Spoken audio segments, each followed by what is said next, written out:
Deus sempre proveu sobre aqueles que obedeciam, e não como uma moeda de troca, mas como uma consequência muito natural. Abraão, se você me obedecer, você vai comer do melhor dessa terra. Se você me obedecer, você vai viver do melhor. E não é uma moeda de troca, é só porque eu sou o caminho, é só porque eu sou o autor, sou o arquiteto disso tudo. Sempre foi um lugar de provisão, mas quando a gente se perde desse lugar, a gente passa a buscar a própria provisão. E homens como Arão, que não se relacionam com Deus, mas se relacionam com o serviço, e não têm relação com Deus como algo mais importante. E eu não estou falando aqui de você orar 8 horas por dia, eu não estou falando aqui de você, sabe, ser um super santo, mas estou falando do temor de Deus, não perder o nosso coração em lugar nenhum. Da convicção de quem nós somos, sacerdócio, o povo de Deus. Aí o povo então faz o bezerro de ouro. Deus fica bravo, né? Lá de cima revela sua ira para Moisés. Moisés, estou irado, quero matar todo mundo, vamos matar todo mundo, começar um povo a partir de você, igual eu fiz com Abraão. Começa um povo de ti, igual eu fiz com Noé. Aí Moisés convence a Deus, irmão. Moisés era um persuasivo, né? Deus, o Senhor não se lembra da tua promessa? Deixa eu lembrar o Senhor aqui das promessas que o Senhor tem. O Senhor disse que ia depois esse povo numa terra prometida. O Senhor disse que ia abençoar esse povo. Agora, como pode Deus voltar atrás da sua palavra? E Deus fala, puxa vida, é mesmo, hein, Moisés? Só que Moisés pega essa ira e traz diante do povo. Manda derreter o bezerro de ouro e manda eles beber tudo. O ouro derretido. E ainda chega com uma postura seguinte, olha, o texto vai dizer, percebendo Moisés que o povo estava meio perdido, estava confuso, sem saber para onde ia, Moisés se postura no meio deles e fala assim, quem aqui é pelo Senhor? Que venha junto de mim. E os primeiros a dizer, nós estamos juntos com você, foram os filhos de Levi. Quero ler esse texto.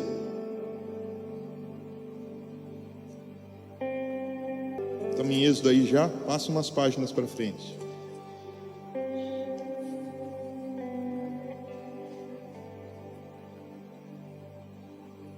(32:28) 32:28 em Êxodo. E os filhos de Levi, vamos ler o 27, não, 25. Quando Moisés viu que o povo estava sem controle, pois Arão o tinha deixado à solta para a vergonha no meio dos seus inimigos, pôs-se em pé à entrada do arraial e disse, quem é do Senhor, vem até mim. Então se juntaram a ele todos os filhos de Levi, aos quais ele disse, assim diz o Senhor Deus de Israel, cada um põe a espada na cintura, passem e tomem a passar pelo arraial de porta em porta, e cada um mate o seu irmão, seu amigo, seu vizinho. E os filhos de Levi fizeram segundo a palavra de Moisés, e naquele dia morreram uns 3.000 homens. Pois Moisés tinha dito, consagrem-se hoje ao Senhor, cada um contra o seu filho e contra seu irmão, para que hoje Deus lhe conceda uma bênção. Queridos, a partir desse momento aqui, a vida dos filhos de Levi nunca mais foi a mesma. Essa postura de dizer para Moisés, ei Moisés, nós estamos com o Senhor. Se você está olhando daí e está vendo o povo todo perdido, se está havendo uma confusão grande dentre o povo, a nossa posição é essa, nós pertencemos ao Senhor. E isso começou a custar tudo para os levitas. Esse lugar sacerdotal, esse lugar do sacerdócio, custou já de antemão uma postura, de modo que quem olhava, eles sabiam que de fato eles eram do Senhor. Olha o jeito que acaba a discussão. Começa a discutir, um porque quer a sua vontade, o outro porque quer a vontade de Deus. Nesses dias aqui, Deus estava na rigorosidade, irmão, pra você não ficar com medo. Então era só nesses dias. Tá discutindo, tá bem confuso? Quem é de Deus? Eu. Então passa a espada. Mas é irmão, passa mesmo assim. Mas é amigo, passa. E foi uma matança de 3.000 homens nesse dia de posicionamento dos levitas. Eles mudaram tudo. E isso não vai fazer com que a gente mate ninguém.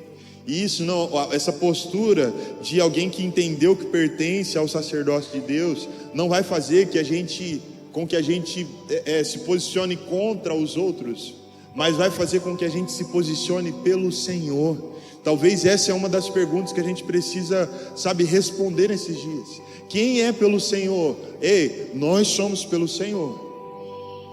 Está tendo confusão em tudo quanto é lugar, está tendo confusão em tudo quanto é ideologia, está tendo confusão em tudo quanto é coisa, mas nós sabemos a quem nós pertencemos, nós sabemos quem é o nosso Deus, e nós sabemos muito bem qual é o plano: uma casa espiritual.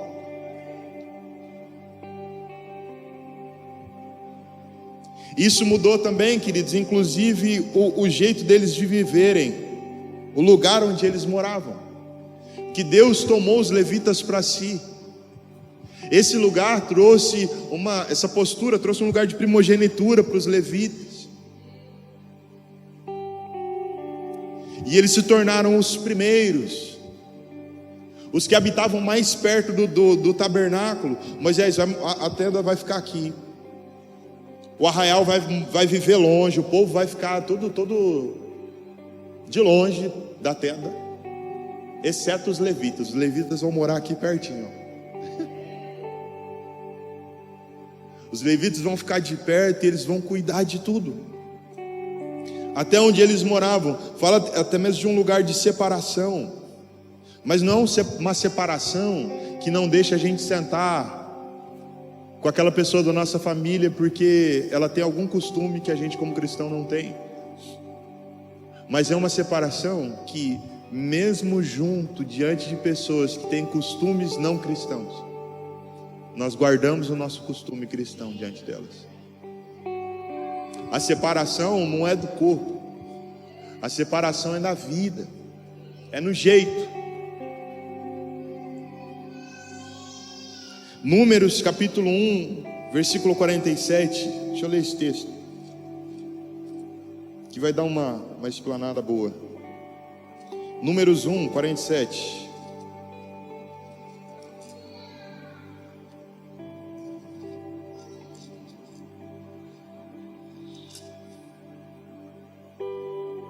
Mas os levitas, segundo a tribo de seus pais, não foram contados entre eles, porque o Senhor havia falado a Moisés dizendo: somente não faça a contagem da tribo de Levi, nem levante o censo deles entre os filhos de Israel.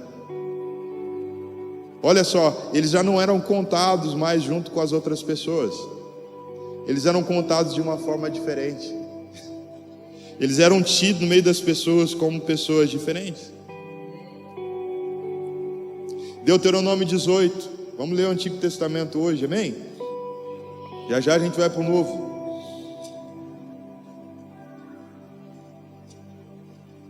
Não tem como falar de sacerdócio se a gente não entrar aqui. E esse é bonito, hein? Esse é de chorar. Deuteronômio 18 diz assim: os sacerdotes levitas e toda a tribo de Levi não terão parte nem herança em Israel. Comerão das ofertas queimadas ao Senhor e daquilo que lhes é devido.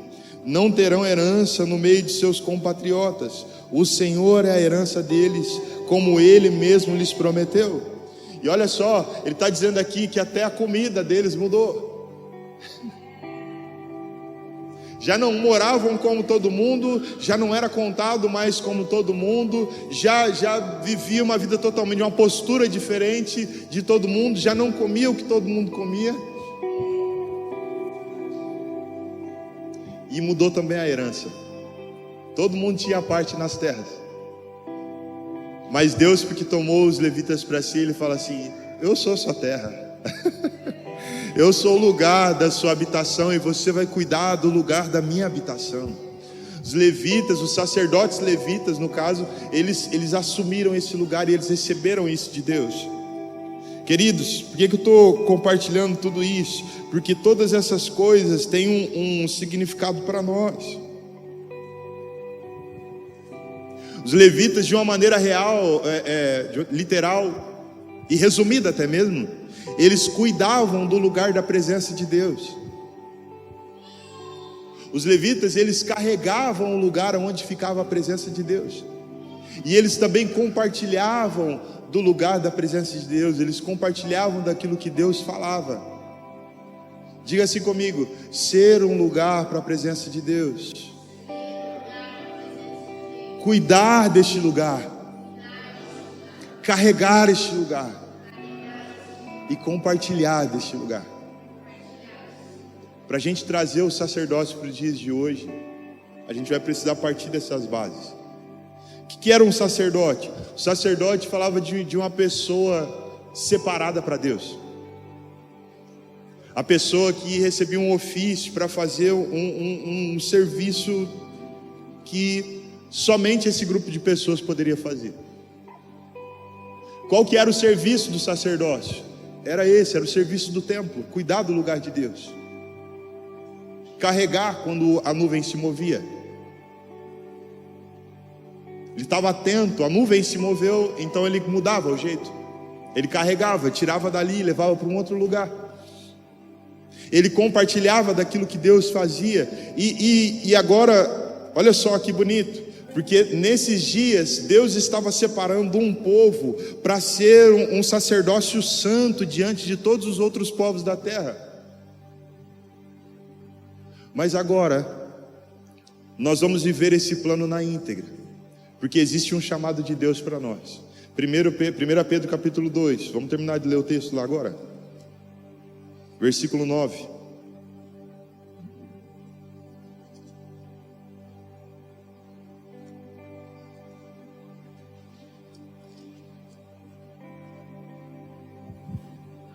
Pedro 2, 9 e 10 nós vamos ler.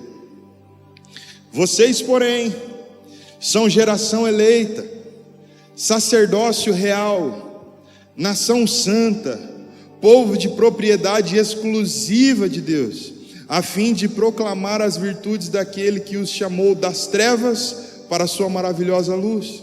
Antes nem eram povo, mas agora são um povo de Deus. Antes não tinham alcançado a misericórdia, mas agora alcançaram a misericórdia.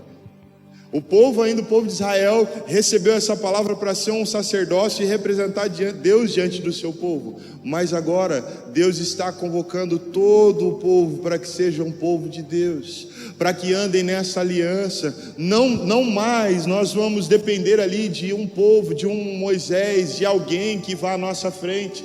Mas hoje todos nós estamos sendo chamados para sermos sacerdotes, porque Deus quer um reino de sacerdotes.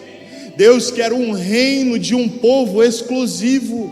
Não tem mais diferença entre o povo de Deus. Nós somos pedras vivas, que quando edificados juntamente à pedra angular que é Cristo, crescemos e edificamos essa casa espiritual, para compartilhar da presença de Deus, para cuidar do lugar da presença de Deus, para viver uma vida totalmente diferente.